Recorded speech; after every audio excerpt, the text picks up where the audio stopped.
eso, que hoy vamos a hablar de un tema que a mí me apetece un montón, ya lo sabéis, que vamos a hablar sobre el Alzheimer, personas que tienen Alzheimer, recorrido que suele hacer la persona cuando tiene el Alzheimer, cuando se le ha diagnosticado ya, y bueno, que no sé, como que yo quería preguntaros a vosotras, porque en mi caso, el primer día que yo me topé, digamos, yo estaba trabajando en un servicio residencial y me acuerdo el primer día que me topé con una persona con un deterioro neurocognitivo, que sería la demencia, para que todos nos entendamos, y me acuerdo que me impactó muchísimo. Es cierto que había personas que tenían problemas de Alzheimer, otros tenían demencia vascular, otros, digamos que hay como diferentes tipos, eso para que la gente que nos está escuchando, pero bueno, que a mí me impactó mucho, porque claro, el comportamiento es diferente, el tipo de olvido es distinto, la manera en la que se habla es diferente, y entonces yo quería preguntaros a vosotras, no sé, impresiones que habéis tenido, ¿no? Cuando te encuentras con una persona, luego ya podemos hablar así más concreto, pero... A ver, a mí, por ejemplo, lo que más me impacta es la parte comportamental, ¿Sí? se dice así. Conductual. En plan, sí, eso, conductual. Sí, bueno, comportamental. Bien. Que creo que he dicho comportamental y no existe esa palabra. Que sí, que también se dice. que sí, hombre, que sí. Pues que eso, la parte conductual es la que más me sorprende. Esa desinhibición que existe en algunos pacientes me sorprende y me hace incluso mucha gracia, en plan, estar haciendo un ejercicio y decirte claramente, este ejercicio es una mierda, ¿sabes? Y quedarte un poco en shock diciendo, ostra, madre mía, o yo qué sé, tener un día que, ostra, esto me pasó el otro día, la semana pasada, que es verdad, tener un día en el que pues has ido a trabajar y no te has peinado pues igual de bien que te peinas otros días. Y que directamente te digan, joder, ¿qué pelo llevas? Hoy no te has hecho el pelo cuando te has levantado, ¿sabes? En plan, como que esa es la parte que más me choca. Encima, suelen ser pacientes que físicamente están muy bien en la mayoría de los casos, entonces aparentemente puedes pensarte que no hay ninguna patología existente, y en el momento en el que entablas una conversación con ellos y empiezan con estas cosillas, pues te choca y te sorprende. Es que yo creo que ahora ya estoy un poco como acostumbrada, o sea, a verlo y tal, pero yo creo recordar que cuando empecé a ver este tipo de problemas y yo tenía que trabajar más la parte física, claro, al principio te choca un poco de decir, ostras, es que no solo tengo que lidiar con plantearme los objetivos a nivel físico, a nivel motor y tal, sino que, claro, tenemos otros problemas. Para yo poder comunicarme con esa persona, tengo que saber herramientas y conocerlo bien, y la verdad que sí que choca bastante la impulsividad, lo que decía Irene, pues cómo te hablan, cómo se expresan, y no sé, es interesante, la verdad. Al final es un mundo súper interesante. A mí lo que pasa es que con la demencia me pasa una cosa, ¿vale? Cuando yo empecé a trabajar, yo todavía no era neuropsicología. De hecho, aquí voy a decir y anticipo que yo cuando empecé a estudiar neuropsicología fue porque, bueno, pues una de mis abuelas desarrolló una demencia vascular. En aquel momento nadie lo sabíamos que le daban microictus, pero nadie sabíamos lo que le estaba pasando. Simplemente ella pues tenía los microictus y bueno, pues ahí iba desarrollando el problema. El caso es que, bueno, ya cuando me metí un poquito más, empecé a trabajar y tal, y bueno, pues conocí un poco lo que era el abordaje terapéutico en la demencia. Y a mí me sorprendía mucho que muchos profesionales pensábamos, y en aquel momento yo me reconozco como tal, pensábamos que cuando una persona se diagnostica de demencia, que es un proceso neurodegenerativo y al final es progresivo, digamos, no hay una cura, no hay una manera de resolverlo, como que se asumía que, bueno, pues vamos a dejarle ir hacia adelante, no hay mucho trabajo que hacer, esto es lo que hay y para adelante, ¿no? Y como que yo me acuerdo, a ver, estoy hablando que hace como muchos años, ¿vale? Porque... ¿Cuántos años? Carmina, no volváis a meter conmigo por el tema 1000 años. Sí, eres tú, más que mira, yo tendría por aquel entonces 23 años, o sea, han pasado 10. Ya. Vale, entonces sí que ha pasado tiempo, como 1000. Ahora mismo me parece otra vida totalmente diferente en mi caso. Pero sí que recuerdo esa idea, y de hecho hasta que no empecé a trabajar en una unidad de demencia y yo empecé a coordinar un poco con allí cosas, y ahí fue cuando dije que hostias, perdón por la palabra, pero que hostias estamos pensando, es todo lo contrario, hay un montón de cosas que se pueden hacer, tanto con esa persona, con la familia, se puede intentar ralentizar el proceso, no digamos toda esa parte. Entonces, bueno, pues el capítulo de hoy ya sabéis que me hace especial ilusión, porque una parte por la que yo estudié neuropsicología es porque la demencia para mí tiene como un valor especial y me encanta. Entonces, no que me encante que exista, pero como que me encanta intervenirla. Y bueno, pues eso, que que para el que nos esté escuchando, que sepáis que vamos a hablar de las diferentes etapas que se suelen vivir cuando hay una demencia, cómo podemos ayudar a una persona. Vamos a explicarla, por supuesto, para que todo el mundo la entienda. Y también cosas que a nivel físico que la gente no tiene claro, que no sabe que se puede trabajar y vamos a hablar de eso. Sí, porque cuando se piensa en demencia solo piensas en eso, el deterioro cognitivo, los cambios a nivel conductual. Sí. Pero bueno, hoy vamos a hablar de eso también, de cómo poder ayudar desde la parte física. Que al final es algo que nosotras también nos hemos tenido que chocar con esa realidad de decir, ostras, pues a lo mejor sí hay muchos más objetivos de los que te pensabas, porque aparentemente no suele ser la afectación física uno de los motivos principales por los que acudir a rehabilitación por parte de este tipo de pacientes. Lo que pasa es que la importancia física en el abordaje cognitivo es súper importante. Exacto, porque hay mucha influencia entre el ejercicio físico y la parte cognitiva. Entonces hoy queríamos dar una información un poco más práctica, ¿no? No queríamos tampoco centrarlo mucho en la parte teórica ni en cosas a lo mejor más genéticas, no hablar de la fisiopatología de la enfermedad, porque ni somos expertas ni creemos que sea algo que... Nada, y eso todo el mundo lo puede leer. Eso tú te metes en Wikipedia y está. Así que como todo el mundo tiene acceso a Google, doctor Google, hoy lo dejamos aparte. Sí. Entonces hoy más concretamente vamos a hablar de la enfermedad de Alzheimer. Sí, en concreto del Alzheimer, para que podamos ir haciendo como, ¿no? Cada cosa al final tiene un curso distinto, una afectación inicial distinta. Y hoy sí que nos vamos a centrar un poco más en la enfermedad de Alzheimer, que es una enfermedad neurodegenerativa que afecta a la memoria, al pensamiento y al comportamiento. Y bueno, cuando llega ya a una fase bastante avanzada en esta patología, afecta incluso a cuestiones básicas de la vida diaria.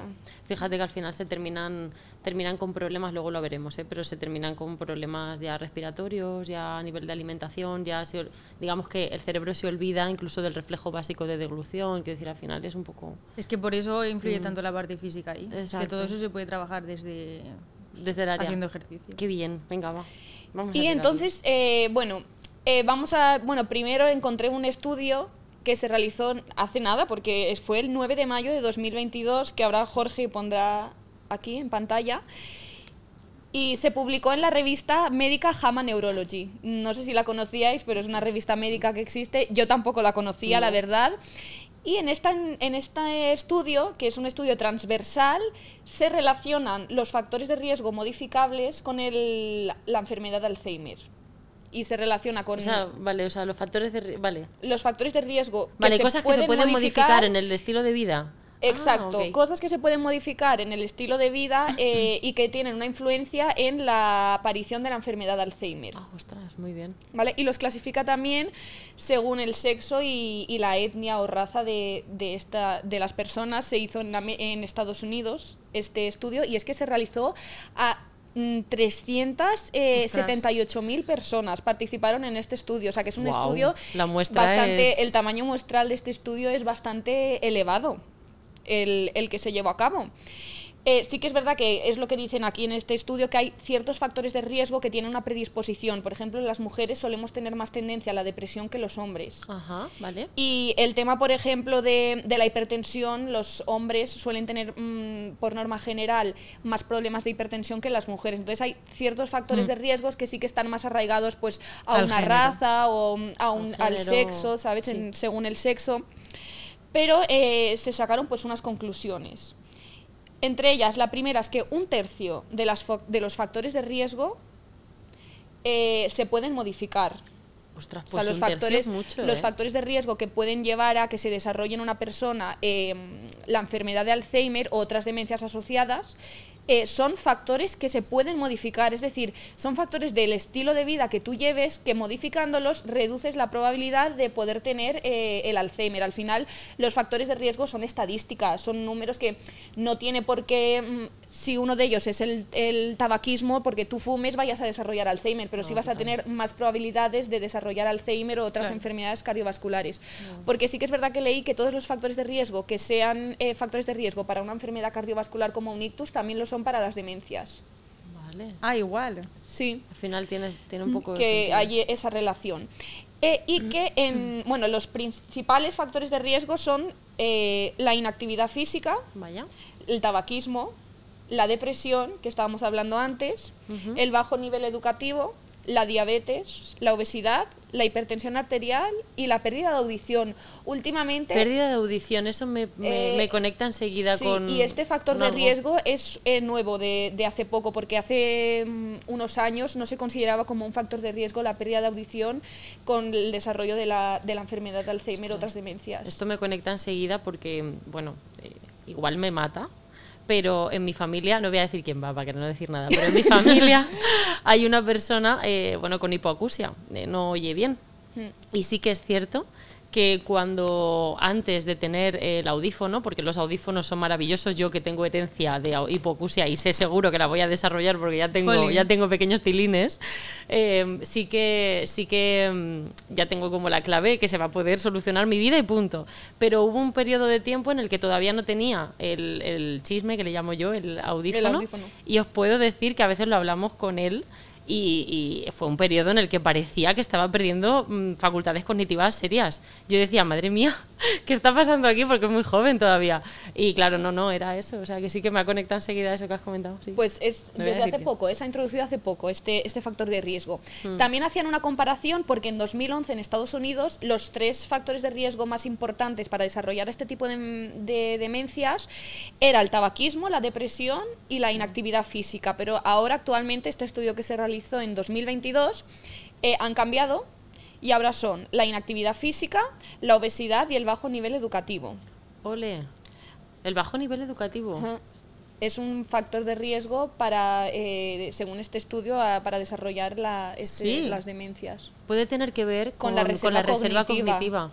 Al final, cuando hablamos de reserva cognitiva, estamos hablando de enriquecimiento cultural, ¿no? Viajar, vivir, según qué cosas, no solamente a nivel académico, sino todo lo que tiene que ver con la cultura. Todo el bagaje general. educacional. Exacto, todos que los aprendizajes durante toda la vida. Claro.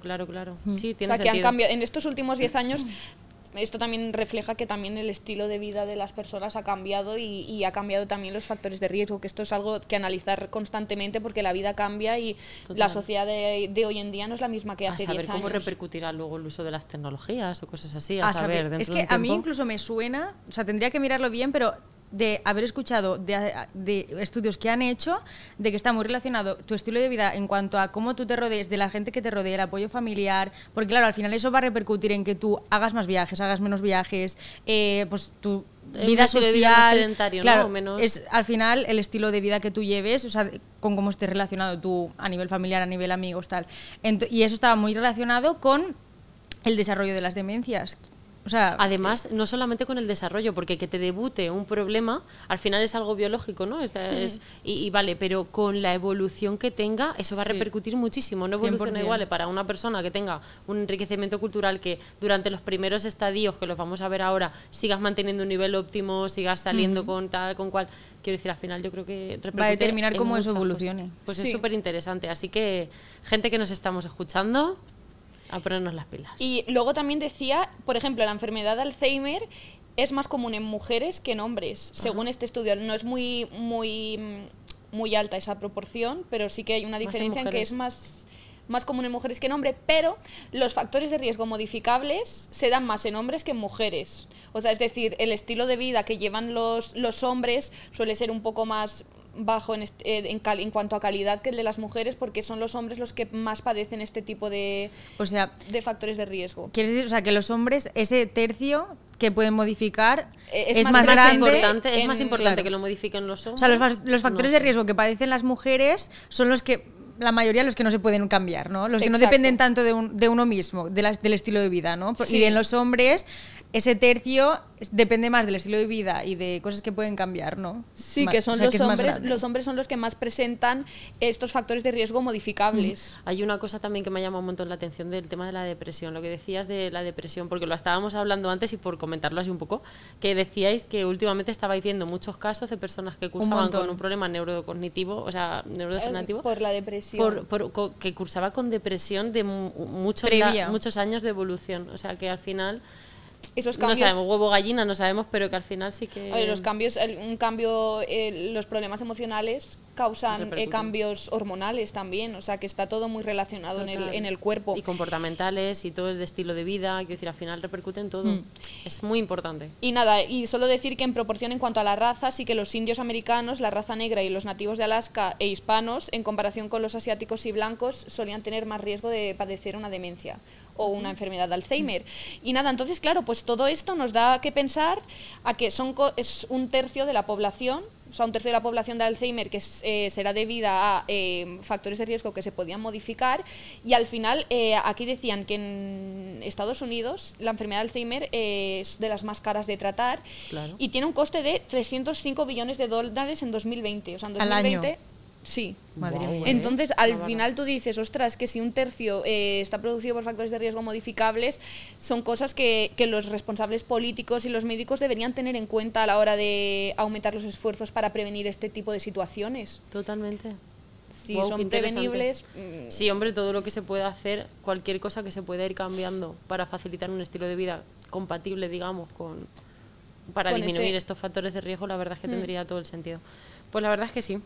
Y nada, luego también comentar que estuve escuchando un podcast, que es el podcast de la consulta del doctor Méndez. Ajá. Bueno, son podcasts... Ese yo no lo he escuchado. Pues son podcasts cortitos. En este hablaba un poco de la relación pues de la alimentación con el padecer enfermedad de Alzheimer.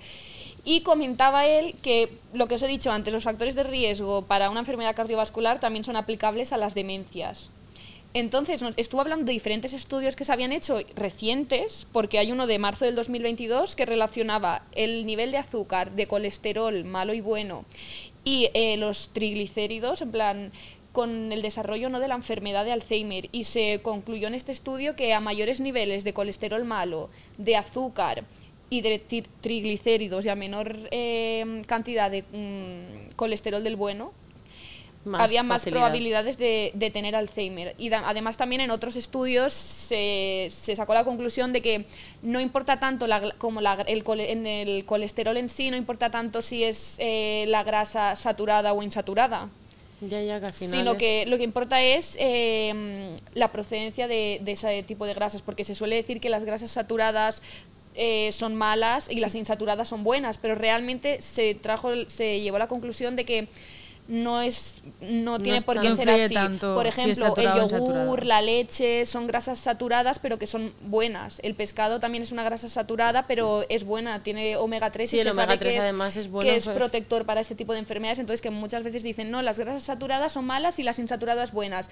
Hay que ver también la procedencia de este alimento en cuanto al desarrollo de este tipo de patologías. Vamos, que hay un mundo todavía, ¿no? Yo creo por descubrir en todo esto. Al final se trata de ir poco a poco investigando y sacando. Hombre, es que ya ahora que cada vez se está estudiando más el hecho de las dietas, la alimentación y todo ¿cómo interfiere todo eso? Si eso lo relacionan cada vez más con las enfermedades y empiezan a hacer más estudios de cómo influye todo. La dieta en el descanso incluso también. Es que estoy convencida que no solamente la alimentación. Es que van a sacar un montón de relaciones. Seguro, así que para abordar este tipo de patologías hay que tener un enfoque holístico. Total. Tener en cuenta la higiene del sueño, la alimentación, el nivel de actividad física, las relaciones sociales que tú lleves a cabo. Entonces, no por alimentarte bien, si luego lo demás no lo haces bien, vas a desarrollarlo con mayor probabilidad o con mayor rapidez se desarrollará esta enfermedad, sino que al final es controlar muchos aspectos de conseguir un estilo de vida compatible. Claro. Con esto, y por eso se habla de factores de riesgo, porque tú no es tengo Alzheimer porque fumo o tengo Alzheimer porque salgo poco de casa. No, tú tienes unos factores de riesgo y tienes unas probabilidades, pero al final los factores de riesgo son estadísticas, pero es que es eso, o sea, es en eso en lo que tienes que cambiar y lo que tienes que influir para conseguir unos resultados. Por lo menos yo siempre otros. digo eso, porque al final todo lo que está en tu mano, poder hacerlo. Y luego si viene cualquier cosa, porque puede venir igual, porque cuántas veces nos hemos encontrado con personas que tenían, digamos, un autocuidado maravilloso en todo eso, y al final ha desarrollado pues tanto un ictus como cualquier otro daño cerebral, como cualquier proceso neurodegenerativo. Es que ha sucedido. Entonces, ¿qué ocurre? Que yo siempre intento valorar desde el punto de vista de a nivel personal, bueno, todo lo que pueda hacer lo hago.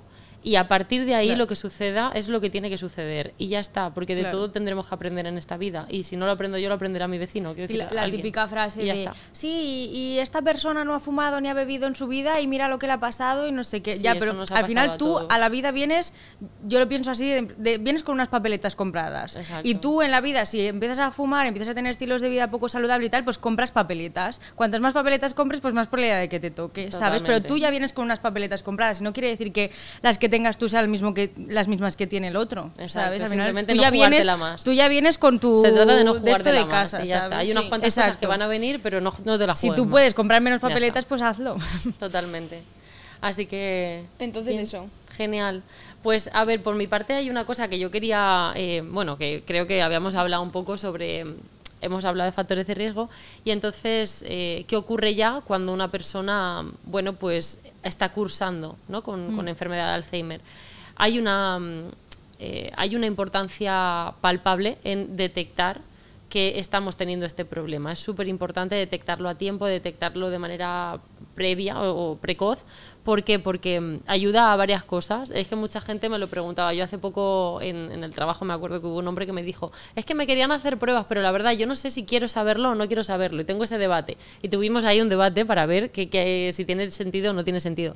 Hay una parte, he recogido aquí, que los tengo aquí apuntado y lo voy a comentar así por encima, pero ¿por qué tiene sentido saber tanto si tengo el problema como cómo es el curso y su evolución? Porque el Alzheimer en concreto tiene como unas etapas, unos estadios que mucha gente desconoce. Yo no lo sabía. Claro, mucha gente lo que piensa es, empieza a perder la memoria y de pronto como que ya está, ¿sabes? Eso empieza a crecer y va para adelante. Bueno, pues no, hay una serie de etapas, está como desglosado en 7 etapas en concreto y ahora las comentaremos, pero ¿por qué tiene sentido? Pues uno de ellos por aceptar el diagnóstico. Es verdad que aceptar el diagnóstico es difícil tanto para la persona como para el resto de familiares. Entonces, cuanta más información tengas, más fácil te va a ser detectar cambios y decir, pues mira, sí, está pasando esto, mira, pues ahora estamos en este momento, vamos a anticiparnos y vamos a saber. De hecho, otra de las cosas es anticiparse, planificar el futuro, conocer cómo va a evolucionar. Es una de las cosas que te va a ayudar a prepararte, a preparar el entorno y a preparar cosas. Porque muchas de las dudas que tienen familiares que han venido, y lo que digo, cuando estaba trabajando en aquella unidad de demencia, me acuerdo que muchas familias era de, ya, pero ¿qué va a pasar? ¿Qué va a pasar? ¿Hasta qué vamos a llegar? ¿Qué tenemos que hacer? Porque hay muchísimas dudas con esto. Entonces, cuanto más sepamos, mejor para planificar cosas. Ya solamente, mira, adaptaciones en la casa, adaptaciones con la persona, cualquier cambio que queramos introducir en el estilo de vida de la persona, cuanto antes lo hagamos, antes de que se deteriore, se convertirá... Bueno, no sé si lo estoy explicando bien, pero si lo hacemos en un estadio menos avanzado, la persona integrará mejor ese cambio porque lo aprendes, al final es un hábito y aprendes a hacer ese hábito y cuando hay un mayor deterioro ya tienes ese hábito instalado, no tienes que cambiarlo. Entonces es más sencillo hacerlo así. También es interesante por informarte de los recursos sociales que existen a tu disponibilidad, porque cuando ya vayas detectando una serie de cosas, cuantos más recursos tengas, mejor, ¿no? Como para enfrentarte a ello. Y bueno, pues también como para ser capaces de apoyar y acompañar a la persona, tanto como profesionales como las familias. Si estoy entendiendo lo que está sucediendo, para mí es más sencillo apoyarte. No me lo tomo como que es eso que me decías tú de los comentarios impulsivos, no me los tomo de manera personal. Ya sé que estás en GDS posiblemente 5 y entonces ya sé en el estadio 5, ya sé que para ti hay un nivel mayor de irritabilidad porque ya desconoces lo que te está ocurriendo. Bueno, pues es un poco para entenderlo. Vale, entonces, yo sí que me he traído aquí, por si os parece, ir comentando lo que son los diferentes estadios, que creo que puede ser interesante. Los vamos comentando un poco por encima, tampoco me voy a extender mucho porque la información la podéis encontrar y lo voy a dejar así un poco en el aire para que también quien lo quiera buscar va a tener más información, pero digamos que se sigue una escala para valorar en qué nivel se encuentra la persona de deterioro. Hay una escala que se llama GDS y entonces en esa escala están los 7 niveles, por así decirlo, y si cualquier familiar tiene dudas y dice, a ver, ¿en qué estadio estaría mi familiar? Pues métete, porque lo puede hacer, no lo puede hacer, digamos, cualquier persona, pero sí que es verdad que es bastante visual. Te ponen las características. Fácil. Exacto, sí, yo creo que es bastante sencillo de identificar en qué momento se encontraría tu persona familiar o quien sea. Entonces, sí que es cierto que hay un primer bloque de las 3 primeros El GDS es GDS1, GDS2, GDS3, ¿vale? Los 7 niveles.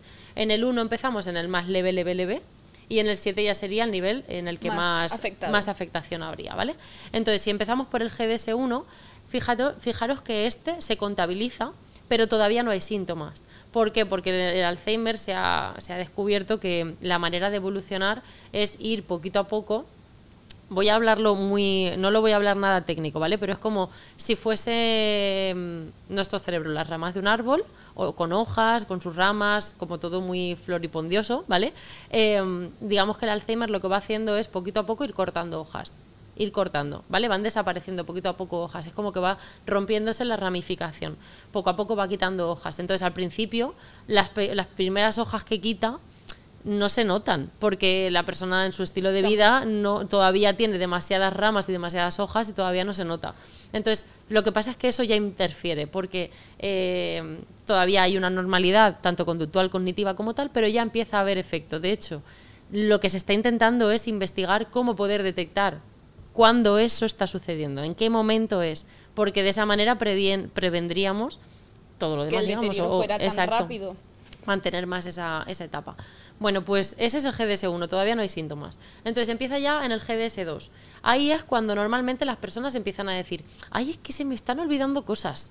Empiezan a aparecerme pequeños olvidos. De pronto no sé dónde he dejado las llaves, pero no es un olvido como muy de siempre, ¿vale? Es un día, de vez en cuando se me olvida. O no sé dónde tengo no sé qué. Este papel que lo dejé en tal sitio no me acuerdo. Empiezan a aparecer ese tipo de... Que lo puedes relacionar un poco con despistes, ¿no? Despistes. Son olvidos cotidianos. ¿Y cuánto suelen durar cada etapa? Depende un poco, pero la de normalidad dura un montón. La del 2 es que no te sabría decir exactamente porque creo que cada persona varía un poco. Sí, a lo mejor cada persona entra directamente en un nivel 3, por ejemplo, ¿no? O sea, que se dan cuenta, ¿no? Exacto, en el momento en el que se dan cuenta, sí. Pero a lo mejor cuando tú te enteras de que tienes ese diagnóstico, a lo mejor ya vas por el 3. Totalmente, porque depende mucho del estilo de vida. Fijaos, si hay una persona que tiene un estilo de vida poco activo, poco desafío, o sea, sin muchos desafíos cognitivos. Una persona pues que se dedica a una rutina y todos los días es la misma rutina, no tiene nada a lo que exponerse, nada que aprender, ¿sabes? No está exponiéndose a nada de eso. Realmente, ¿cuándo se va a dar cuenta que tiene un problema? Cuando se le olviden cosas muy importantes, es decir, cuando el árbol ya esté muy deteriorado. Pero una persona, por ejemplo, que esté en clases de inglés y que esté ahí como queriendo aprender y diga, ostras, es que me está costando aprenderlo, es que se me está olvidando, es que tal, entonces se va a dar cuenta antes, ¿vale? Lo digo como ejemplo, pero un poco es así. El GDS2 empieza a haber como pequeños dificultades, olvidillos. pero esto se puede confundir con problemas del envejecimiento sin más, porque es como, bueno, hay un poquito pero apenas, ahí todavía no hay una consulta normalmente, se da por hecho que forma parte de la edad. Donde ya empiezan a haber problemas es en el 3. En el GDS3 es cuando ya la persona normalmente ya la familia empieza a decir, ¿y si vamos al médico?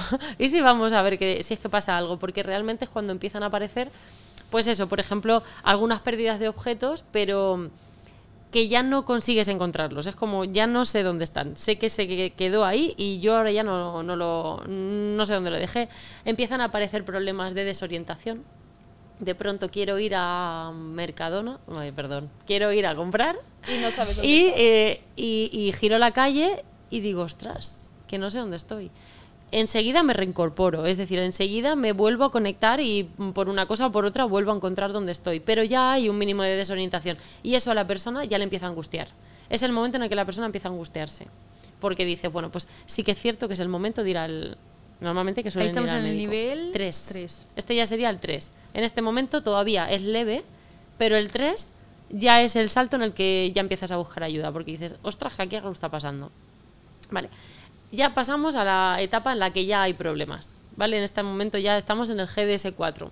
En el GDS4 empiezan a aparecer cosas, porque normalmente el Alzheimer se relaciona un montón con la memoria. ¿A que sí? Siempre es como que se me olvida. Yo siempre que he pensado en el Alzheimer no te acuerdas de las cosas hasta que Tal ya cual. te acabas sin acordar de quién son tus hijos y ya en plan lo relaciono y mi visión desde fuera, que no soy neuropsicóloga y que tampoco estoy tan relacionada en todos esos aspectos, es esa. La memoria, se me olvidan cosas y ya está. Total, lo que pasa, y sí que es cierto, porque al final donde más ataca es a la zona del hipocampo, que es donde sabemos que está muy implicada en la memoria y demás, y de hecho en la memoria más reciente. Eso es algo muy famoso que se suele decir, y es que se les olvida mucho más lo que acaba de suceder. digamos que el daño prioritario es a lo que está ocurriendo ahora. Es como una dificultad en aprender cosas nuevas, ¿vale? Todo lo que me pasa en el día a día se me va olvidando. Lo que pasa es que sí que sigo recordando cosas de antaño, ¿no? Bueno, pues cuando mi infancia, mi adolescencia, todo eso me acuerdo, mi familia todavía me acuerdo. En el GDS4 todavía conservamos todo eso, pero sí que ya empiezan a aparecer problemas serios en aprender cosas nuevas del día a día. Si ha venido mi hermana a visitarme, a lo mejor, si me preguntas al día siguiente, no me acuerdo de eso ya. ¿Vale? O sea, ya son cosas que ya se me empiezan a olvidar de verdad, de momentos del día a día.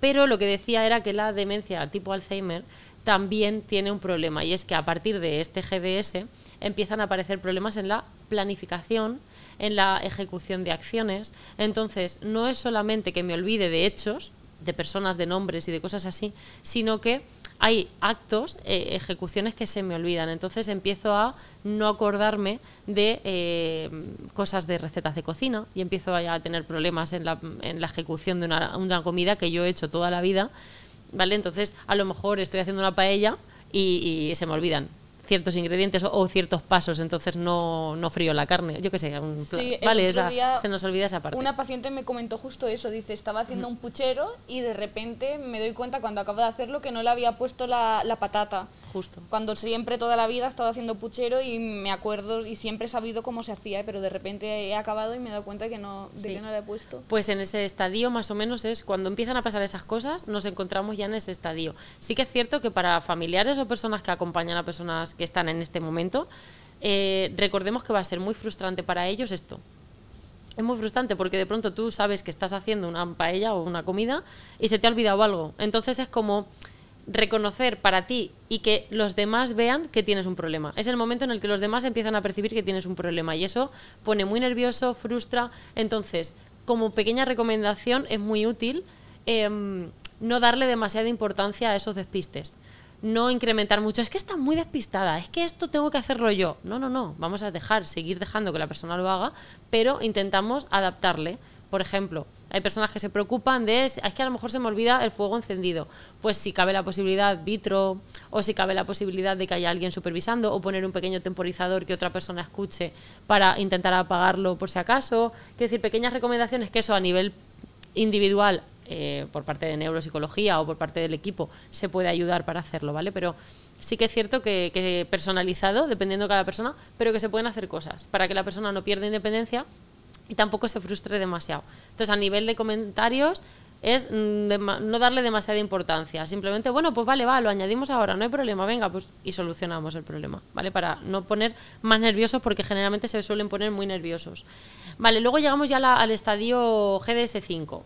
En el GDS5 es donde empiezan a aparecer verdaderas irritabilidades, verdaderos problemas de inhibición, ya empiezo a soltar cosas que a lo mejor van sin filtro. Fuera de contexto un poco. Ya empiezan a aparecer problemas en ese sentido también. Sí que es cierto que también empiezan a aparecer, ya han aparecido antes, pero en este estadio los problemas con palabras ya son mucho más evidentes.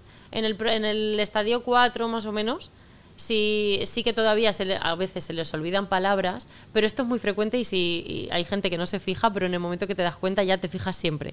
Hay veces en las que a la persona se le olvida una palabra y para no decir esa palabra te hace un circunloquio, o sea, te hace como te lo describe y es capaz de describirte todo lo demás para no tener que decir esa palabra. Si no le fuerzas, no hace falta, perfecto. Ay, tía, pues ahora que lo dices, es que estoy pensando justo en un caso y digo, mira, pues es que es justo, además, eso, lo típico que te dicen, ay, esto que te quiero decir, y empieza a contarme un rollo y dices, si ya sé lo que me quieres decir. Sí, pero ¿sabes? Pero no sale la palabra. Pero todavía tienen como la astucia de, si no me sale, pues yo te lo rodeo hasta que llego a ello, ¿no? Pero es fuerte como lo hacen de manera inconsciente, ¿eh? Eso es. De decir, bueno, no me acuerdo, pero me engaño a mí mismo y te hago aquí un mareo para que parezca que sí, ¿sabes? Totalmente. Al final tengamos en cuenta que la nosognosia forma parte del diagnóstico de Alzheimer, entonces la persona no sabe que tiene un problema y por tanto todo lo que manifieste que tiene un problema le va a irritar, que es lo que sucede en el GDS5 ya. En el GDS5 la persona empieza a ver que le cuesta, por ejemplo, se me olvida una palabra, pero ya no soy capaz muchas veces de darle esa vuelta. Es que ya no sé. Ya no lo puedes enmascarar igual de exacto, bien. ya no puedo enmascararlo tanto. Entonces me pongo muy nervioso. Me irrito enseguida. Y bueno, pues es un momento de mucha tensión. Generalmente cuando una persona está en casa con familia o cuidadores o cuidadoras o algo, es el momento de empiezan a aparecer conflictos. Muchas veces es que, mírala, en mi pueblo se dice mucho la palabra necia. Es que se pone necia, porque es como muy persistente. No quiere que le ayude, pero no puede hacerlo. Entonces es como, bueno, pues esa confrontación. Entonces, bueno, pues suele aparecer ahí, ¿vale? Empiezan a aparecer problemas en olvidos incluso en el autocuidado personal. Por ejemplo, ya empiezan a haber problemas, yo que sé, en la ducha, en echarse jabón. Se están duchando y pueden ducharse solos, pero a lo mejor se les olvida echarse el jabón, que es algo bastante automático y todavía no le había pasado, pero en ese momento ya se le olvida. Entonces ya la ducha es ineficaz. Posiblemente en algún momento pueda tener algún tipo de olor o cualquier cosa porque no estás viendo una ejecución. Como hemos dicho antes, la planificación no se está haciendo bien ya. Entonces ahí empiezan a aparecer esas cosas. Por ejemplo, cosas que pueden venir muy bien en este estadio, anticiparnos con esa persona. Si va a hacer una tarea y nos hemos dado cuenta, esto es muy personalizado, siempre pongo ejemplos generales, pero por si a alguien le puede servir como ejemplo y que lo lleve a su terreno. Pero, por ejemplo, si yo sé y estoy viendo, voy a hablar de mi abuela, que a lo mejor para la ducha se le está olvidando, pues lo que hago es cuando vaya a entrar a ducharse, recordarle y decir, ay, abuela, como no, vale, te vas a duchar, recuerda que tienes aquí, le señalamos, recuerda que tienes aquí el jabón, el gel. Cuando vayas a hacerlo, échate, ¿vale? Te echas y como un leve recuerdo para que en ese momento pueda hacerlo, ¿vale? Ese tipo de cosas, anticiparnos, eso le puede venir muy bien. Que a veces funcionará y a veces no. Y eso es así. Pero bueno, si funciona una vez de 3, pues mira, ya está. Y como herramientas para casa, ahí sería útil poner... Porque ahí se supone que el paciente ya es consciente. ¿Es consciente o no de lo que le pasa? Consciente no va a ser. Porque la estrategia de poner, yo he visto muchos casos de poner los posits por casa o a lo mejor pictos, igual no, pero a lo mejor no pictos, o sea, en plan posits de apuntar, pues por ejemplo, vas secuencias. A fregar los platos, exacto, las secuencias. Decir. Vale, pero en ese momento quizá es tarde. Los pictos podemos trabajarlo, o sea, pictos no. Pictos no, pero la secuencia con ella misma, con la propia persona, por ejemplo, haciendo la secuencia, o aquí esto, ordenándolo, puede ser súper interesante trabajarlo en el de antes. Como anticipación y aprendizaje previo, ¿no? Exacto. Yo es que lo he visto en muchas películas, o sea, me parecía un caso curioso que iba a comentar ahora mismo por las películas que he visto que estaba la casa llena de posits, pero que eso llega a ser efectivo. Lo que pasa es que les sirve mientras la persona tiene una conciencia de tengo que hacer esto, tengo que hacerlo, tengo que fijarme aquí. Hay un momento en el que eso ya no resulta, pero si se ha trabajado antes y la persona lo ha cogido como un hábito, entonces ya va a funcionar porque ha sido un hábito, entonces ya va a mirar y lo va a consultar. Pero si nos esperamos a que exista el problema y entonces ahí trabajarlo generalmente... O sea, eso es útil aplicarlo cuanto antes. Antes. Pues de esa la importancia del diagnóstico precoz de todo este tipo de patologías. Exacto. Y también la importancia de reconocer que por parte de los profesionales cuanto antes empecemos a abordarlo mejor, porque esto va a llegar. Y los familiares también, esto va a llegar. Entonces, antes de que llegue, lo interesante es ponernos... Y trabajarlo, porque de esa manera ayudamos a la persona. Es que por lo que estabais diciendo antes de que los familiares es importante que no le insistan a la persona de los despistes, de decir, ay, es que se te ha olvidado esto, estás muy despistada, tal.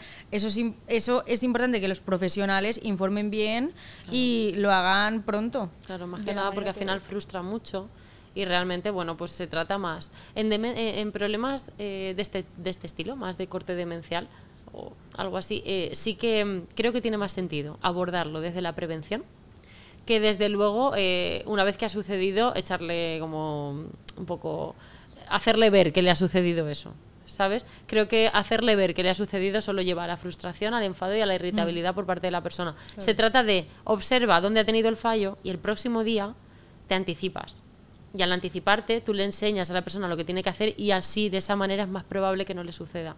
Pero reñirle, como decimos, reñirle o decirle, es que esto no tienes que hacerlo así, tienes que hacerlo así, no va a servir de nada, porque no tiene sentido, se le va a olvidar de aquí a mañana. Ya, es complicado, también decir, bueno, no lo voy a reñir porque al final... No, nace, o sea, claro, sale, pero si queremos la eficacia... Hay que tenerlo en cuenta. Exacto, si queremos... Hay que tener en cuenta, pero sabemos que es complicado por parte de los familiares que están todo el día con ese tipo de Sí, pero al final vamos a entender que esa descarga es una descarga a nivel del propio cuidador. Necesito descargarme porque estoy hasta las narices, pero no porque vaya a resultar útil, no va a ser útil. Lo útil va a ser que el próximo día tú te pongas cerca y le digas, haz esto, recuerda hacer esto así, antes de que lo haga. Va a ser más eficaz, si lo que queremos es que eso no vuelva a repetirse. Más cosas. Después de... bueno, en el GDS5 todavía sigue recordando a familiares, allegados y a todo. A veces los nombres se le van a olvidar, pero sí que te ve la cara y sabe que eres su nieta. Y sabes que eres su nieta, su hijo, su marido. Exacto, todo. eso sabe, todavía se siente seguro en ese sentido. ¿Vale? Lo que pasa es que sí que la desorientación cada vez es más grande, pero desorientación fuera de casa, dentro del entorno más o menos controlado. Ya llegamos al GDS6. En este GDS ya tenemos demencia moderadamente grave. En ese momento ya sí que hay más dependencia a nivel funcional. Normalmente ya no planifican ni siquiera el darle la vuelta a la camiseta o de qué manera va la camiseta, si por delante, si por detrás, la etiqueta. Ahí ya hay un poco más de despiste. Ya muy posible que ahí le tengamos que ayudar a vestirse. Todavía también tema de control de esfínter. Puede que haya control o puede que no, pero sí que se nos va a olvidar ir al aseo. Entonces... no sé si lo estoy diciendo bien, o sea, sí se entiende. Sí, no hay problema de contención, exacto, hay a lo problema mejor, de acordarse cuando tengo que ir al tienes necesidad urinaria, tienes que ir al baño y... Exacto, cuando las personas tienen esa molestia en la vejiga, que todos tenemos cuando nos hacemos pis, tenemos una molestia, pues el saber que ante esa molestia tengo que ir al baño, se me olvida. Pero al final viene un poco relacionado con lo de las secuencias, ¿no? Porque al final total, es una secuencia igual. Es planificación, ejecución. Siento que tengo pis, exacto, tengo que ir al baño. Tengo que actuar final. de esta manera, exacto, justo eso. Entonces, ¿qué ocurre? Que muchas de las veces lo que se actúa es, te pongo un pañal y ya está. Entonces, eso es algo que puede servir, pero hay en una otro pauta. Momento. Exacto, pero más adelante cuando ahora. no haya nada de control de esfínter. Pero sí que hay una cosa que si a alguien le apetece probarlo, verá que es eficaz. Vamos a programar cada 2 horas ir al aseo. Menos cuando está durmiendo, que dormido se puede poner su pañal y sin problema. Pero durante el día, cada 2 horas, vamos a recordarle o acompañarle directamente. Venga, vamos al aseo. O venga, vamos a tal. Venga, vamos a cual. Que de hecho esto se puede trabajar antes también y ya está. Pero si no, pues tener nosotros o el acompañante que viva con la persona y tal en casa, venga, vamos al baño. Y de esa manera, porque sigue habiendo control, pero... No quitas esa autonomía a la persona. No quitas esa autonomía. Hacerse pis encima es de las cosas más desagradables que creo que tiene que pasar en la vida. Tiene que ser horroroso. Y es así. Entonces, bueno, pues eso, ¿vale? Como pequeño tip por si a alguien le sirve. Porque es algo que se trabaja en neurorehabilitación. Bueno, aquí empiezan a aparecer ya problemas de nombres de personas allegadas. Los nombres y demás, reconoces algunas caras, algunas ya no las reconoces tanto. ¿Por qué? Porque empiezan a haber problemas de prosopagnosia también. El reconocimiento de caras. Sí, de hecho en este estadio muchas veces ante el espejo ya empiezan a incomodarse. Porque no se reconocen. ¿Por qué? Porque en el Alzheimer, como se te olvidan los recuerdos actuales y te vas quedando con los anteriores, hay un efecto que siempre intento recordar el nombre. Si alguien, por favor, sabe cómo se llama, porque no es reminiscencia, eso es el trabajo que se hace. No sé cómo se llama, lo intento buscar, lo he buscado ya 3 o 4 veces en mi... ¿No se acuerdan de la cara actual que tiene? No, a lo que voy es el rayada. efecto que se produce. Esto, si me está escuchando mi profe, me va a matar. Pero no me acuerdo cómo se dice esa palabra y sé que la quiero decir desde hace mil años y no me sale nunca. El efecto que se produce en la memoria, como lo que se olvida es lo de ahora, la persona tiene como un efecto sobre sí misma, lo que recuerda de él mismo o de ella misma, no es su versión física actual. Poco a poco se va recordando, por ejemplo, se va recordando como si tuviese 50 años, luego como si tuviese 30 años, luego como si tuviese 20. Pero cada vez, claro, más para atrás. Cuando más avanza la demencia, se recuerdan físicamente a sí mismos como más antes, como en sus etapas anteriores vitales. Entonces, cuando se miran ante el espejo, ven a un viejo o ven a una vieja, para ellos, que es que claro, utilizo esa palabra porque me lo han dicho a mí así. El estado actual que están exacto. teniendo, en plan. Entonces es como, es que, o sea, no soy, ¿vale? No soy y me rechazo. Pero es que encima puede pasar, y esto, por ejemplo, a mi abuela le pasaba, que era que estaba dormida, claro, en la cama con mi abuelo y decía, ¿quién es este viejo que está en mi cama? Odio esa palabra, pero es que me acuerdo que era así lo que decía. Esa impulsividad. Claro, ahí. y de hecho, claro, no reconocía porque ella pensaba que era una jovenaza. Claro. Entonces, ese efecto sucede. Y a las personas les va a pasar, y eso que lo sepamos. Entonces, bueno, pues ahí eso es algo gracioso a veces, pero a veces se convierte en un problema porque, por ejemplo, a mi abuelo lo rechazaba, lo echaba de la cama, se iba de la casa, claro. Porque ¿qué hago aquí yo con este o sea, que hombre tampoco mayor? reconoces a tu actual pareja, a tus actuales hijos, porque también han cambiado en relación a de etapas hecho, antiguas. conoceréis casos de personas que al hijo le ponen el nombre de su hermano, porque como tiene la edad que para ella o para él tenía a su hermano, le ponen el nombre del hermano. Qué fuerte, pues sabía que eso pasaba, pero no sabía que era porque ella reconocía, o sea, que vas perdiendo recuerdos desde el más nuevo hasta el más antiguo, hasta que al final ya supongo que ya no Exacto. recuerdas nada. Y eso tiene nombre. Y alguien, por favor, si alguien lo sabe, que lo intento buscar. Llevo que como 3 o 4 veces, lo he buscado, pero no para este podcast, lo he buscado, pero el hecho de la perder vida. la memoria de esa manera, o sea, Perder la memoria de esa manera, como hacia atrás. Sé que hay un proceso terapéutico que es reminiscencia, pero creo que reminiscencia no se utiliza para esto. Tengo que... ¿Amnesia global transitoria? Sí, pero no, es que no. Tenía nombre como de remis no sé qué, ¿sabes? Era como la reminiscental. No sé cómo es. Gracias, Bueno, porque nos pues- están aquí chivando posibles nombres. Sí, es lo que sucede, ese es el efecto que sucede. ¿Reminiscencia? Es que... Algo impreciso. Es que no sé, igual es reminiscencia y la Igual estoy es aquí liando. Lo Bueno, si alguien lo buscas sabe, y por en favor. comentarios lo pondremos también. Exacto. Lo buscas. De verdad que no, que lo he buscado ya. Que lo he buscado y no Ah, lo vale, ¿no te encuentro. acordabas? No lo encuentro. Lo he buscado, pero no para el podcast solo. Lo he buscado en mi vida antes. No lo encuentro, no sé cómo se llama. Bueno, pues si igual le cuando lo pregunto a Raúl averigüemos Esper. lo pondremos en Si Instagram. alguien lo Bueno, sabe, que si lo- comente. por favor, exacto, ayudadnos. Bueno, pues eso, ese es el 6. Y ya, bueno, como una vez que esto va avanzando, en el 6 muchas veces ya hay problemas para la comunicación, ya realmente se han olvidado de muchas estructuras, ya se le olvida muchas cosas a la hora de hablar y pueden decir pequeñas palabras o ya no me salen frases completas, ya me salen algunas cosas. Entonces es muy tendente a que la persona se quede callada y dices, es que ya no habla. No es que no hable, es que no se acuerda cómo estructurar la frase, entonces tiene esos problemas, ¿vale? Entonces ahí es muy importante adaptar nosotros la comunicación, porque posiblemente tampoco nos esté entendiendo. Entonces, adaptar palabras muy fáciles, palabras muy sencillas. Yo, por ejemplo, me acuerdo que cuando teníamos que hacer el desayuno, en lugar de decirle, te he preparado tostadas con mantequilla para que desayunes, que te va a estar súper rico, que no sé qué, nada, fuera, adornar frases. Te he preparado el desayuno. ¿O quieres desayunar? Ya está. Frases súper sencillas, que desayunar es una palabra que va a entender. Pues ya está. O quieres almorzar, lo que se diga la persona, ¿vale? Lo que más utilice.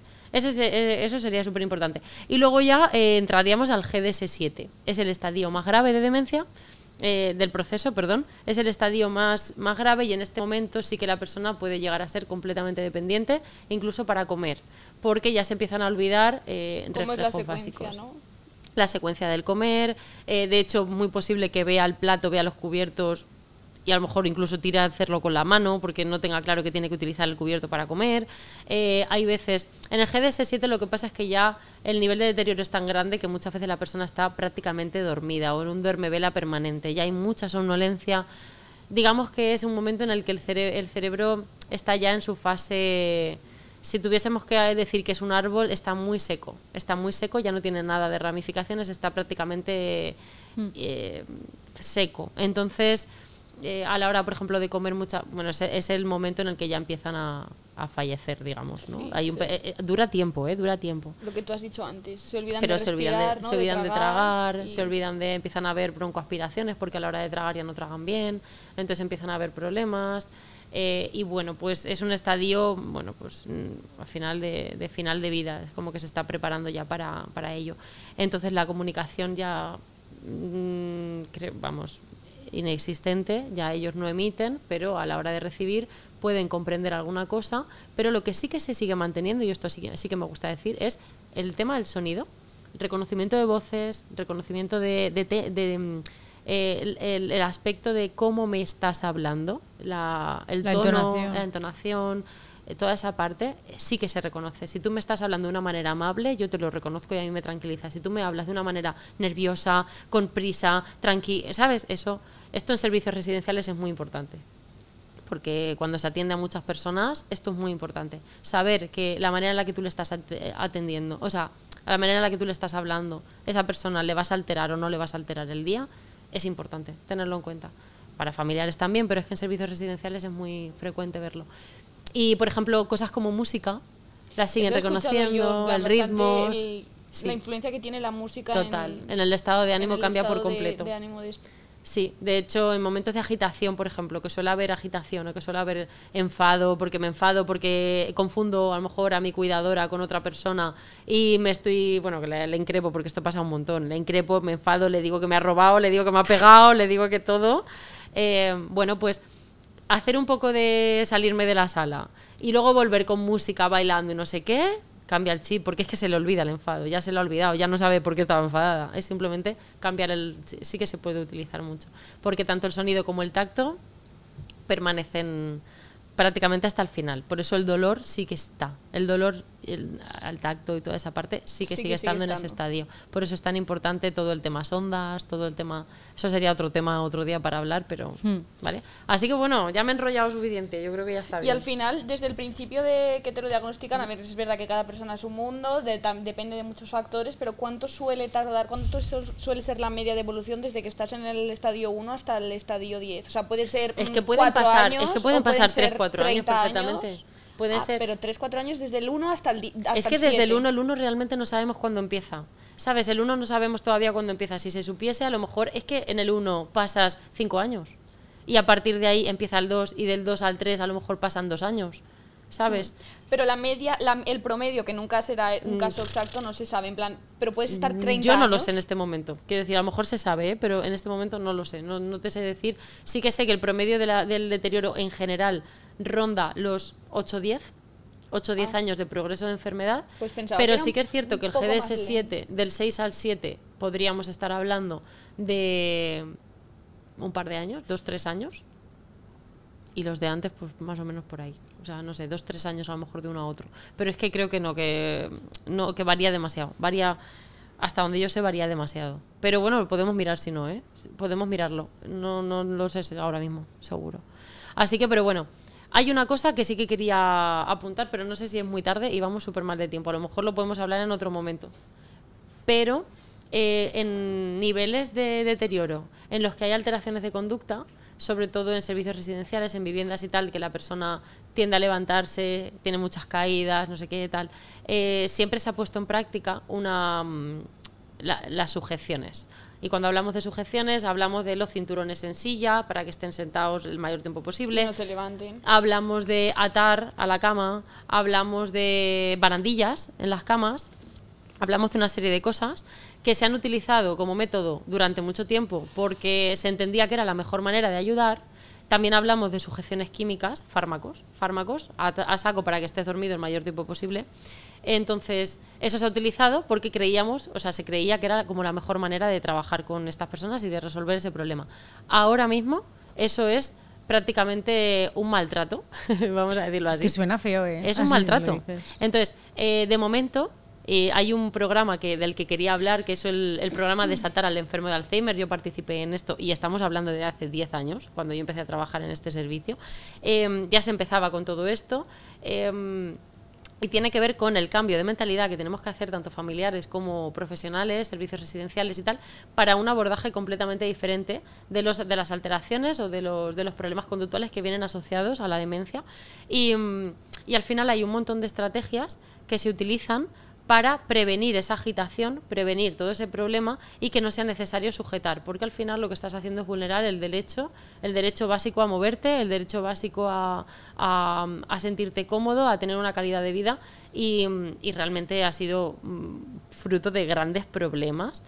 Porque una persona agitada en una barandilla, el salto que hace para saltar la cama de esa barandilla, puede causar una caída de hecho muchas, y roturas de cadera y historias mucho más graves que lo que se pretende.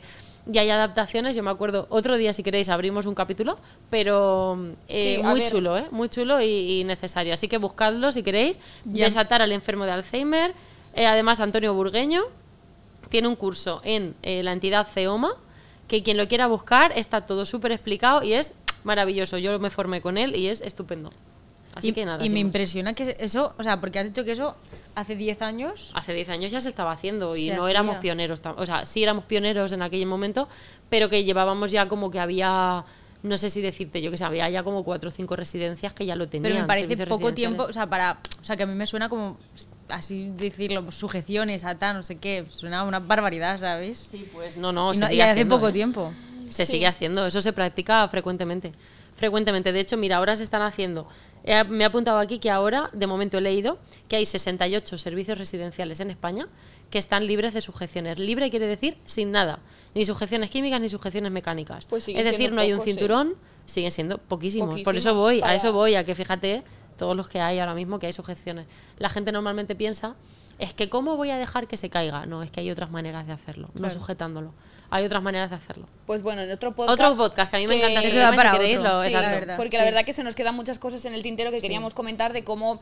Ahora tenemos claro las siete etapas del El GDS. Y cómo la escala evoluciona. GDS. y cómo evoluciona, y pues queríamos en otro pues dar unos pequeños consejos de cómo abordar cada De cómo etapa. abordar, exacto, sí. Y que la gente a lo mejor que no Lo iremos tenga haciendo. o para profesionales que aún no saben cómo abordarlo, o para personas que a lo mejor no tienen el dinero suficiente como para costearse una rehabilitación. Si queréis que nos vayan contando, por ejemplo, a mí me gustaría conocer, pues eso, cosas que les pasan a ellos o algo así, ¿sabes? Pues mira, a mí me suele pasar esto, no sé, para que nos den ideas y podamos ahí como preparar algo. Pues sí. ¿Vale? Venga, pues. Pues a ver, Exacto. y yo ya para terminar, yo quería dar como unas pinceladas de el Alzheimer, o sea, la parte fisioterapéutica del Alzheimer. Que, como bien habéis dicho, o sea, cuando decimos Alzheimer, todo el mundo piensa en la memoria y a la primero que afecta y tal.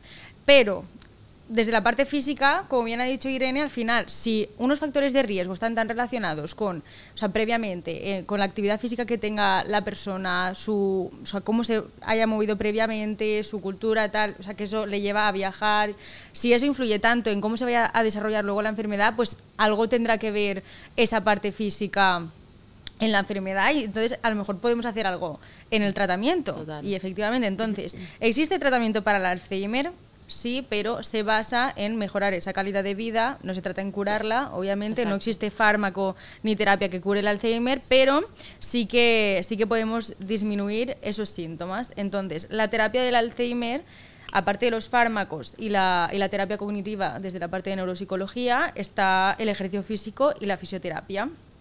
Que los principales beneficios que va a aportar el realizar deporte van a influir, o sea, una barbaridad, que ahora luego os comentaré sobre un artículo, va a influir una barbaridad en el cerebro directamente. Es que ya no solo en la parte motora que podemos pensar en la rigidez, en la movilidad articular, no, o sea, directamente influye en el cerebro, o sea, en la parte neuroplasticidad, cognitiva. En los marcadores, ¿no? Exacto, o sea, es que, bueno, luego os lo comentaré, pero es que reduce el riesgo de deterioro, y saber eso, o sea, es que... Es fundamental, por supuesto. Exacto. Entonces, ¿de qué sirve la fisioterapia? Bueno, he buscado un poquito de información. Entonces, logramos mantener más tiempo las habilidades motoras. Mayor grado de autonomía física, que lo habéis comentado vosotras antes, y funcional posible en cada fase de la enfermedad, que ahora lo dividiremos en fases, porque es verdad que en cada fase vamos a priorizar unas cosas u otras. Luego, prevenir aparición de úlceras por presión o escaras. Que eso es súper importante, porque luego eso nos lleva a infecciones y puede ser incluso una causa de muerte. O sea, que piensas, Alzheimer, ¿quién va a pensar que se va a morir por una infección, por una herida? Pues pasa. Pues sí, luego, la mejora cardiorrespiratoria y mejorar el estado de ánimo y calidad de vida de los pacientes. O sea, eso sobre todo, darle calidad de vida al paciente y sentir, o sea, que esa persona sienta que no está viviendo una tortura. Ni esa persona, no ni los familiares tampoco. Entonces, ¿qué podemos hacer en una fase aguda? La primera fase de la enfermedad, vamos a centrarnos en mantener una vida independiente dentro de las posibilidades del paciente. ¿Vale? Entonces, ¿cómo lo podemos hacer desde la parte de fisioterapia? Podemos potenciar la movilidad para prevenir atrofias y limitaciones articulares. Todo esto se puede hacer pues, mediante ejercicios de movilidad, estiramientos, ejercicios dinámicos. Luego, súper importante, el trabajo aeróbico que favorezca la función cardiorrespiratoria, la movilidad articular y la resistencia al esfuerzo. Y esto viene relacionado también con la fisioterapia respiratoria preventiva. Que la fisioterapia respiratoria, o sea, quiero remarcar aquí que es un factor clave. ¿Por qué? Por lo que has dicho tú antes, Carmina, de las aspiraciones, porque se les olvida tragar y todo eso. O sea, si al final tú preparas, que es lo que tú has dicho, si anticipamos esa fisioterapia respiratoria para... o sea, generarle fuerza al paciente, pues sobre todo, por ejemplo, en que tenga una tos efectiva, vas a evitar luego que tenga problemas respiratorios por infecciones, neumonías y todo eso. O sea, entonces, la fisioterapia respiratoria desde la fase 1, súper importante. O sea, que se prevenga y que se actúe desde el minuto 1. Y luego en reeducar la marcha. También es importante porque luego aparecen, pues por lo que tú has dicho, de problemas en la ejecución, en las secuencias. Luego también aparecen cambios en los patrones de marcha, que aunque parezca No. o Es sea, superimportante. ilógico, pero sí que pasa que cambian los patrones de marcha y a lo mejor eso te puede llevar a una caída o- más riesgo de caídas y más problemas, pues eso a la hora Hay de muchísimas de ser- roturas de cadera siempre Sí. en personas con Sí, ya en problemas. personas mayores ya hay un Ya montón de suele haber. problemas de ese tipo y que luego además también es la parte de cómo te vas quedando, o sea, empiezas a llevar una vida un poco más sedentaria, cómo influye eso en la calidad ósea, que bueno, eso es otro mundo, pero que Sí, influye sí. en fracturas y en tal. Totalmente. Y entonces luego pasaríamos a una segunda fase. Esta segunda fase es un poco parecida a la anterior, es una fase subaguda, pero aquí tenemos que intensificar el tratamiento teniendo en cuenta el deterioro cognitivo. Que a lo mejor no sé en qué estadio estaríamos, en la GDS, ¿vale? Porque aquí lo he dividido en 3 porque no se ha estudiado tanto, no se ha separado tanto Sí, a lo mejor los algo estadios de desde la parte de física. Pero aquí ya influye, pues a lo mejor, el que se te olviden las cosas más cotidianas. Vale. Entonces tienes que hacer ejercicio, pero teniendo en cuenta ese deterioro cognitivo que ya afecta al paciente en su día a día. Entonces, vamos a continuar con la movilidad activa y pasiva de extremidades y tronco para prevenir desajustes posturales. Todo esto hay que relacionarlo, pues eso, a lo que he dicho antes, a menor actividad física que te vaya a generar a ti, pues dolores también Total. súper importantes y cambios en tu postura Totalmente. que le puede pasar, o sea, lo estamos relacionando con una persona con Alzheimer, pero que le puede pasar a cualquier persona. Si tú de repente dejas de hacer ejercicio, dejas de moverte durante todo el día y estás todo el día sentado, pues eso... Claro, al final esa parte cognitiva, esa desorientación, ya no pueden salir solos a la calle, necesitan otra persona, a lo mejor la persona que les acompaña no puede estar todos los días saliendo a andar 1 hora y al Claro. final el rol que adoptan es el de estar en casa sentados, entonces la inactividad física afecta pues a estar pues a pérdida de masa muscular, pérdida de masa ósea. Que todo eso afecta a las articulaciones, a la Sí. musculatura y todo. Y luego, en la parte de reeducación de la marcha, es importante también ya meter la parte más como de equilibrio. O sea, desde la parte de fisioterapia, meter ejercicios de equilibrio, tanto en superficies inestables Eso no lo como sabía. estables. Pero porque al final eso luego te va a ayudar a, pues lo que hemos dicho antes, a prevenir caídas. Qué bueno. Súper interesante. Que a lo mejor en la primera fase, o sea, aunque es importante, pero es que en la segunda fase tú ya empiezas a tener ese tipo de problemas más graves. Entonces, meter en la parte de fisioterapia ejercicios de equilibrio es importante. Luego también fisioterapia respiratoria, Lo que o sea, hemos igual dicho. lo he metido en las 3 fases porque es súper Sí, la importante. respiratoria Sí. hay que darle chicha. Y el tratamiento del dolor, o sea, Muy bien. dolores musculares, articulares. Sí, porque además el dolor se permanece hasta prácticamente Sí. el final. El dolor Y sí que sí. se sigue sintiendo y percibiendo. Y yo lo pienso, y si al final una persona con deterioro cognitivo cursa con dolor y te dice, pues lo que hemos dicho antes, también hay cambios en la conducta y si de repente se niegan Ya. a querer moverse o lo que sea, porque no, pues a mí me duele y claro, al final tienes que saber lidiar con eso y Totalmente. hacerle entender Hay a la muchas persona. veces que las alteraciones de conducta, de hecho, vienen porque hay dolor. Muchísimas veces, y esto cuando lo hablemos, si queréis, un día que hablemos de alteraciones de conducta y tal, pero muchas veces tienen que ver con dolor. Por ejemplo, una infección de orina que termina doliendo el riñón. Ese tipo de cosas alteran muchísimo porque como me duele, pero no sé qué hacer ante ese dolor. Claro. Lo que hemos dicho, igual que me molesta la vejiga y no sé qué tengo que ir a mear, Mm. pues igual. Es como no sé qué hacer, pues... O sea, que el abordaje Exacto. tiene que ser súper interesante. Sí. Luego, ya pasando a la parte, bueno, a la fase más avanzada, que ahí ya hay un deterioro cognitivo pues, bastante grande, encontramos normalmente un paciente encamado, deterioro a nivel orgánico y psíquico con poca capacidad de colaboración Total. voluntaria. Se prioriza la prevención y el tratamiento de las complicaciones derivadas del encamamiento, como pueden ser las cardiorrespiratorias, las cutáneas, como hemos dicho, de las úlceras por presión, y alteraciones del tono muscular. ¿Cómo podemos actuar aquí? Aquí tenemos controles y cambios posturales para prevenir úlceras por decúbito. La movilidad pasivo o activo asistida si es tolerada por el paciente. O sea, como hemos dicho antes, aquí hay que lidiar Hay todo que el hacerlo rato como con... muy suave quizá, ¿no? Sí, Intentando ver cómo yo responde. entiendo que si tú has anticipado al paciente desde el inicio de la enfermedad, has ido avanzando con una rutina, lo que tú decías, pues igual que creabas una rutina para ir al baño de cada 2 horas, si tú sabes que lunes, miércoles y viernes hacemos gimnasia de esta manera, al final creas una estructura en su cerebro y cuanto Va a ser más difícil que Ya. la salte, exacto. Va a ser más Exacto. difícil que se niegue.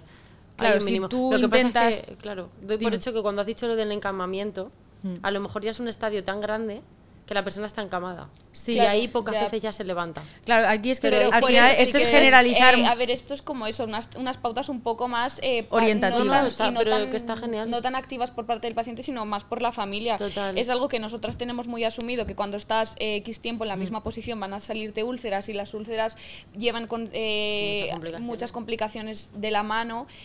Pues simplemente si estás acostado mirando hacia arriba, que cada 2 horas te cambien y te pongan de lado. Eso Y es que familiares no nosotras saben. lo tenemos muy claro, pero eso no lo tiene No. no lo tiene claro mucha gente, el decir cada 2 horas voy a cambiar de Una persona que no posición. está formada y que es la primera vez que atiende a una persona en estas características, no lo sabe. Voy a inspeccionar la piel, voy a ver si tienes alguna pequeña herida, porque tenemos que estar atentos a esas pequeñas heridas para ponerle solución. Si estas pequeñas heridas están más en la parte de atrás del culo, pues voy a intentar que la posición de sentado, a levantarte cada X tiempo, a ponerte de lado, bueno, una serie Y de que pautas. de todos los pacientes que han pasado por nosotras, ¿cuántos nos...? O sea, yo creo que el 90% me habrán dicho, sí, yo cuando estuve ingresado tuve una úlcera. Tuve O sea, una es que úlcera. la mayoría, incluso estando ingresados, estás en el hospital con personas que saben lo que te pasa, pero es que es tan común y es tan fácil que pase. Entonces, Sí. o sea, que no te puedes despistar, que es todos los días necesitas hacer cambios posturales, porque es que cuando Sí, sí, la pasas piel tantas se horas erosiona. encamado, la circulación, o sea, es que puede cambiar, que no es que digas, no, es que llevo una semana tumbado en la cama tal y no, o sea, No, es hay que súper prestarle importante mucha tenerlo en atención. cuenta. Además, bueno, Y es que una úlcera se puede complicar tanto Sí, hay adaptaciones y sí, ya pues las podemos comentar en el próximo. en el próximo que hagamos, que Sí, yo creo que es si que no se también nos eso está- es si no se nos otro, estará haciendo otro muy largo. berenjenal, sí.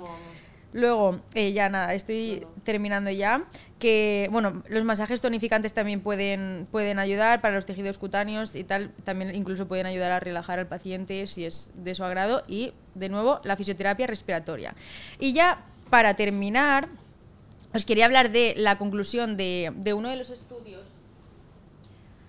los estudios que he encontrado, no lo voy a leer. No, por Dios. No es todo esto, tranquila. Creo que llevamos como este una hora estudio, hablando. y nada, este estudio es de 2019. Hay estudios más actuales, pero he escogido este, que me gustaba mucho la conclusión que sacaron. Y bueno, es la comparación entre la terapia cognitiva, es que lo estoy traduciendo a la vez, lo voy a intentar decir bien, la comparación de la terapia cognitiva y la terapia física en cómo pueden afectar en la enfermedad del Alzheimer con personas con deterioro cognitivo moderado. Vale. Entonces, ¿qué concluyeron? ¿Vale? Bueno, se dividieron en 3 grupos, uno en los que se aplicaba la terapia cognitiva, uno en los que se aplicaba la terapia física y uno en los que se aplicaban las dos. Las dos a la vez. Vale, entonces, ¿qué concluyeron en este estudio? Este estudio confirma los efectos positivos tanto de la terapia cognitiva como de la terapia física en la enfermedad del Alzheimer en personas con deterioro cognitivo moderado. Estos resultados contribuyeron a aumentar la bibliografía y indicaron el